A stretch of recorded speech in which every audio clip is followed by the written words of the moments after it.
माननीय गडकरी साहेबांनी आज त्या पत्रावर बैठक घेतली। जवळपास 8 प्रमुख रस्ते जे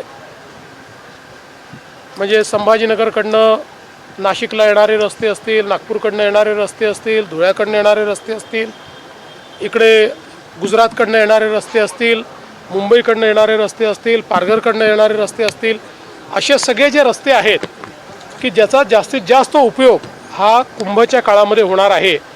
आणि प्लस काही अंतर्गत रस्ते देखील राष्ट्रीय महामार्गाकडे आहेत।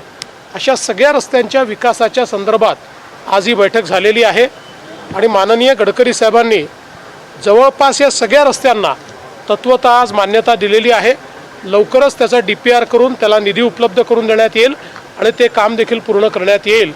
यामुळे कुंभच्या काळामध्ये जो काही प्रचंड मोठा ट्रॅफिक अपेक्षित आहे त्या ट्रॅफिक करता विस्तारित रोड नेटवर्क हे आपल्याला उपलब्ध होणार आहे। द्वारका सर्कलचा एक मोठा विषय आहे जो कुंभमेळ्यासाठी द्वारका सर्कलचा जो काही विषय आहे त्याच्यामध्ये 2 फेज करायचे ठरले आहेत। पहिल्या फेजमध्ये कुंभपर्यंत जे होऊ शकतं ते करणार आहे आणि त्याच दरम्यान सेकंड फेजचाही वर्क ऑर्डर दिला जाईल, कारण तिथे जे काही इंटरव्हेन्शन्स आहेत त्याला थोडा अधिक वेळ लागणार आहे आणि मग त्या अधिक वेळाकरता कुंभच्या काळात तो भाग खोदून ठेवलेला असेल अशी परिस्थिती येऊ नये म्हणून याला 2 भागांमध्ये आपण परिवर्तित केलेला आहे। एक भाग हा कुंभपर्यंत करण्यात येईल आणि दुसऱ्या भागाचं काम कुंभनंतर सुरू करण्यात येईल।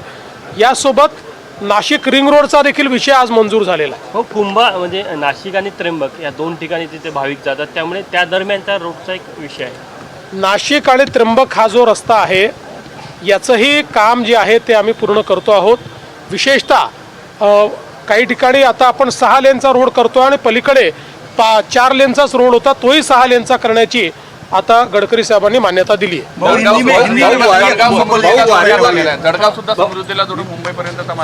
नाही, आता त्या संदर्भातही काही निर्णय झालेले आहेत।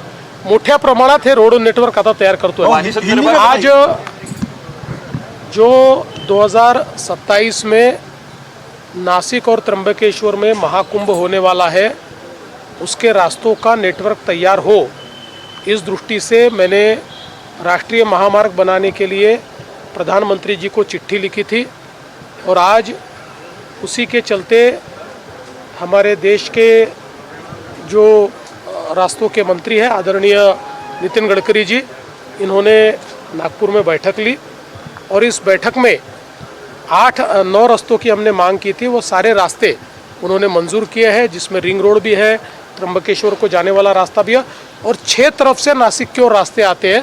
ये 6 तरफ से आने वाले सारे रास्तों को उसका वाइडनिंग करना, उसका स्ट्रेंथनिंग करना, उसको अच्छी तरीके से मोटरेबल बनाना, ये सारी चीज़ों को मान्यता उन्होंने दी है। नागपूरच्या विविध प्रकल्पांचा आढावा आम्ही घेतलेला आहे।